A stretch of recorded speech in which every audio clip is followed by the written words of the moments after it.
Halo, selamat jumpa lagi dengan para peserta didik kelas 10. Pada siang hari ini kita ketemu dengan Saudara Arisman dalam pembelajaran agama Katolik, dan hari ini masih kita melanjutkan bab 6 dan kita masuk pada bagian B, Yesus Putra Allah dan Juru Selamat. Ya, kemarin kita melihat bahwa Yesus adalah sahabat, idola kita. Nah, sekarang kita mau masuk sedikit lebih mendalam bahwa Yesus itu adalah Putra Allah dan Dia Juru Selamat. Tentu saudara harus menginformasikan bahwa pada tema ini kita agak sedikit membahas teologi tentang kealahan Yesus dan juga kristologi tentang Yesus sebagai Tuhan Kristus, ya. Dan kita akan membahasnya sebagai juga Juru Selamat kita. Maka untuk itu silakan ya mengikuti pembelajaran ini dengan baik, ya, lihat videonya sampai selesai, ya. Nah, mari kita awali dengan doa. Dalam nama Bapa, Putra dan Roh Kudus. Amin. Ya Yesus Kristus yang baik, para rasul telah mewariskan kepada kami pengalaman dan penghayatan iman mereka akan Engkau. Mereka mengimani Engkau sebagai anak Allah, sebagai Tuhan dan Juru Selamat. Curahilah kami dengan Roh Kudus-Mu agar melalui pelajaran hari ini kami pun dapat mengimani Engkau dan menyatakan kebaikan-Mu kepada sesama kami. Amin. Dalam nama Bapa, Putra dan Roh Kudus. Amin. Nah, kita mencoba sebenarnya membahas kebiasaan pemberian gelar dalam masyarakat, ya. Tetapi lebih kita fokus pada nanti ada sebuah litani tentang Yesus, ya. Tetapi mengawali itu sebenarnya sering sekali dalam masyarakat kita ada gelar-gelar datuk, ya, yang mulia, ya, yang kita tuakan, ya. Dan itu biasanya pemberian gelar itu sehubungan dengan karakter orang itu yang memang dia unggul, dituakan, bisa menjadi teladan. Nah, coba kita lihat bagaimana ya litani domba kudus yang diserahkan kepada Yesus. Serahkan darah lebih cepat karena ini doa kita. Yesus kecil domba yang kudus, lapangkanlah dadamu ya domba kudus, yang terbantai di tengah siang, limpahkanlah kiranya berkat-Mu bagai air, yang berdarah bagai anggur, meluaplah ampun dari samudra kasih-Mu, yang menyala bagaikan kandil, kami semua adalah milik-Mu, duhai daging korban yang sempurna, ia tempat lari segala jiwa yang papa, ia bunga putih keputihan dan bunga-bunga, ia burung dara dari gading, ia utusan Bapa dan dirinya, ia tebing yang dipukuli arus air, lapangkanlah dadamu ya domba kudus. Yang disobek oleh dendam, yang dipaku di kayu topengan dosa, yang menggenggam duri-duri di dagingnya, yang ditelanjangi dan membuka hatinya, yang mengampuni si penikam durjana, yang tersungkur 3 kali dan bangkit lagi, yang berpelukan bintik-bintik darah, limpahkanlah kiranya berkat-Mu bagai air. Raja tanpa emas, tanpa permata, raja yang dimahkotai duri, raja yang menyusuri jalanan para miskin, raja yang dibaptiskan pertapa-dina, raja yang membangunkan Lazarus dari kubur, raja yang diminyaki pelacur, dipalingi muka. Domba korban segala umat manusia, domba yang berlutut di taman zaitun, domba yang dibantai dan bangkit dari kematian, domba yang duduk di kanan Bapa, domba anak dari segala terang, domba yang manis, domba kami semua, lapangkanlah dadamu ya domba kudus. Limpahkanlah berkat-Mu bagai air, meluaplah ampun dari samudra kasih-Mu, kami semua adalah milik-Mu, pengkhianat, penzina, perampok, pembunuh, pendusta dan pemberontak. Lapangkanlah dadamu ya domba kudus. Sekian litani bagaimana seseorang merefleksikan siapa Yesus, gelar Yesus, kedalaman kasih Yesus. Coba lihat kata akhir, kami ini pengkhianat, kami ini pezina, kami ini perampok, kami ini pembunuh, pendusta, pemberontak. lampahkanlah dadamu bagi kami. Lapangkanlah dadamu ya Tuhan Yesus. Begitulah kita mengimani siapa Yesus. Bagi Anda, silahkan. Maka kita lanjutkan pembelajarannya. Nah, sekarang kita melihat gelar-gelar Yesus dalam kitab suci dan maknanya. Ya, maknanya bagi iman kita. Nah, setelah tadi saya bacakan bagaimana litani tentang domba kudus yang adalah Yesus, carilah dalam kitab suci gelar-gelar yang melekat pada diri Yesus itu. Ya.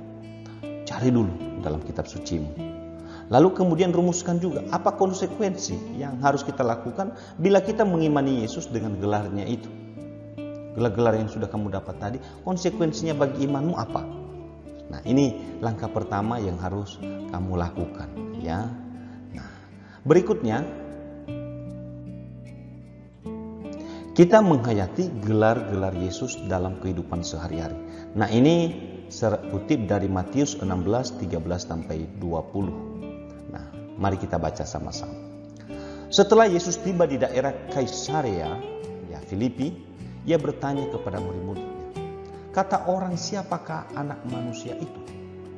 Jawab mereka, ada yang mengatakan Yohanes Pembaptis, ada juga yang mengatakan Elia, dan ada pula yang mengatakan Yeremia atau salah seorang dari nabi. Lalu Yesus bertanya kepada mereka, tetapi apa katamu? Siapakah aku ini? Maka jawab Simon Petrus, engkau adalah Mesias, anak Allah yang hidup. Kata Yesus kepadanya, berbahagialah engkau Simon bin Yunus, sebab bukan manusia yang menyatakan itu kepadamu, melainkan Bapa-Ku yang di surga. Dan aku pun berkata kepadamu, engkau adalah Petrus, dan di atas batu karang ini aku akan mendirikan jemaatku, dan alam maut tidak akan menguasainya. Kepadamu akan kuberikan kunci kerajaan surga. Apa yang kau ikat di dunia ini akan terikat di surga, dan apa yang kau lepaskan di dunia ini akan terlepaskan di surga. Lalu Yesus melarang murid-muridnya supaya jangan memberitahukan kepada siapapun bahwa ia Mesias. Demikianlah Injil Tuhan. Terpujilah Kristus. Nah, para murid sekalian, kita sudah membaca teks kitab sucinya. Ini sangat dalam, ya.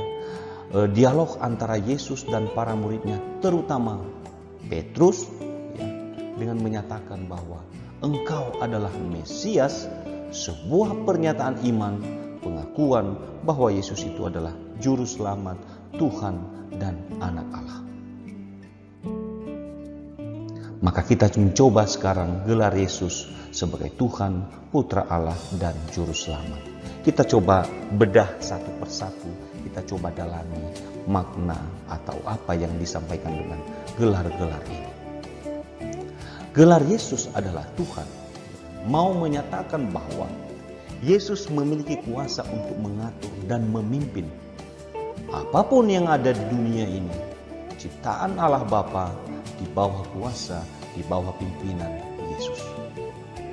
Yesus sebagai penyelamat manusia, Dia Tuhan yang menyelamatkan. Dan terkait kemuliaannya yang akan datang, bahwa Yesus adalah Tuhan kita. Ya, Dia akan kembali. Dia akan datang pada hari kedatangannya, di mana segalanya akan digenapkan pada akhir zaman, dan disitulah kita akan melihat kemuliaan Yesus sebagai Tuhan. Nah, Yesus sebagai Tuhan, ya, sebenarnya menunjukkan wibawa dan kuasa Yesus yang tidak dapat dibantahkan oleh siapapun.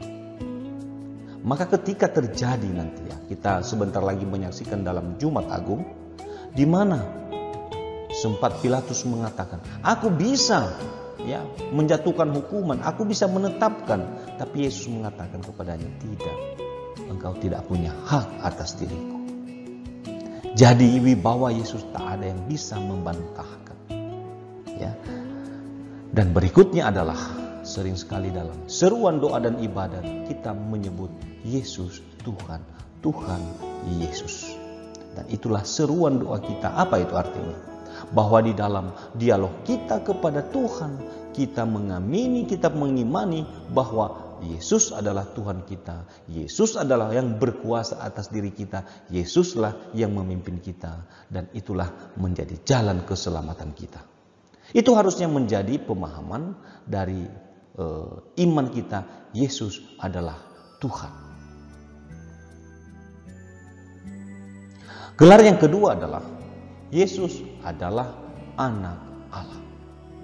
Anak Allah di sini jangan sempat kita berpikir secara biologis, ya, karena di sini hubungan antara Allah, ya, hubungan yang tidak bisa diurai oleh akal budi kita sebenarnya. Tetapi kita sebagai manusia mencoba dengan bahasa kita menangkap rahasia Tuhan. Makanya saya katakan tadi ini sedikit agak teologis, agak kristologis, ya. Maka inilah yang kita coba bahas dari bahasa kita yang lebih sederhana. Tentu membatasi bahasa-bahasa ilmiah, tetapi sederhanakan hubungan khas antara Yesus dan Allah. Bagaimana hubungan anak dan bapaknya? Kita dengan bapak kita. Tidak mungkin anak orang lain lebih tahu tentang bapak kita daripada kita anaknya kandung. Kita pasti lebih tahu rahasia papa kita. Jadi hampir seperti itu dimaknai dengan sebutan Yesus adalah anak Allah. Ada kekhasan antara Yesus hubungannya dengan Allah Bapa. Ya. Dan yang berikut, hubungan ini ya lebih ditonjolkan dalam hal ketaatan. Anak yang baik itu taat kepada Bapa. Apa yang diperintahkan oleh Bapa ditaati dengan patuh oleh anaknya. Coba lihat peristiwa di Taman Getsemani. Apa yang terjadi? Yesus berdoa kan, Bapa, kalau boleh Bapa, tawar-menawar. Karena dia sebagai manusia juga. Ada ketakutannya akan derita yang akan datang. Tapi apa dia katakan? Bukan kehendakku Bapa, kehendak-Mu yang terjadi. Apakah Yesus lewat dari jalan salib? Tidak. Yesus harus memanggul salib. Dan dia taat sampai mati. Ketaatan yang luar biasa. Inilah yang harus kita tiru dari pribadi Yesus. Ya.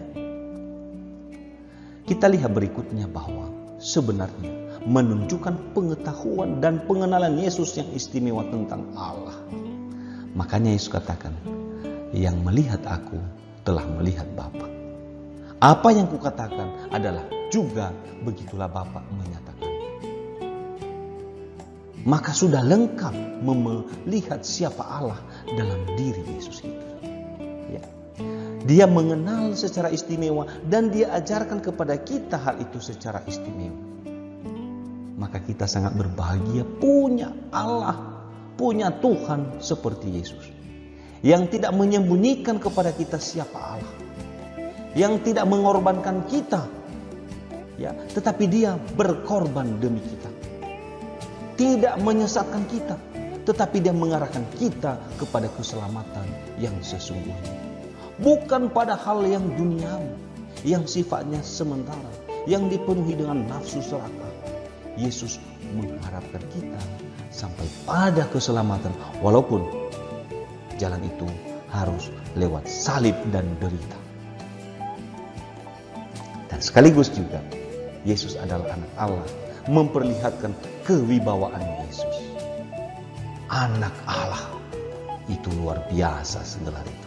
Coba aja kalau misalnya kita ada di suatu tempat dan disebut itu adalah anak presiden, anak gubernur, anak kapolri, anak pejabat, anak pengusaha, anak bos. Itu ukuran-ukuran manusia. Tapi jauh lebih berbahagia kalau dikatakan anak Allah. Yesus adalah anak Allah. Dan juga sering disebut kepada kita, kita adalah anak Allah. Makanya dalam doa Bapa kami kita katakan, Bapa kami. Tetapi baru bisa kita katakan Bapa kami kalau kita betul-betul bertindak sebagai anak Allah yang melakukan kehendak Allah. Berikutnya, Yesus adalah juru selamat. Yesus membebaskan manusia dari dosa dan mendekatkan kita kepada Allah. Coba lihat, juru selamat, juru parkir, juru masak. Berarti ahli. Ahli dalam apa Yesus? Ahli menyelamatkan. Kenapa? Manusia ini sering terkurung oleh dosa. Sering jauh dari Tuhan karena kemanusiaan kita yang dominan jauh dari Tuhan. Dan Yesus paling ahli untuk mengambil kita kembali, untuk mengarahkan kita kembali semakin dekat kepada Allah. Dialah yang paling ahli. Jangan lagi percaya kepada yang lain, percaya saja kepada Yesus. Keselamatan manusia merupakan karunia semata. Karunia Allah gratuis. Diberikan kepada kita secara cuma-cuma oleh Sang Juru Selamat. Bukan karena kebaikan kita, bukan karena kita rebut surga itu. Ya, ada banyak kali akhir-akhir ini yang mencoba merebut surga dengan bom bunuh diri, dengan mati konyol membunuh orang lain. Betul-betul keselamatan yang konyol.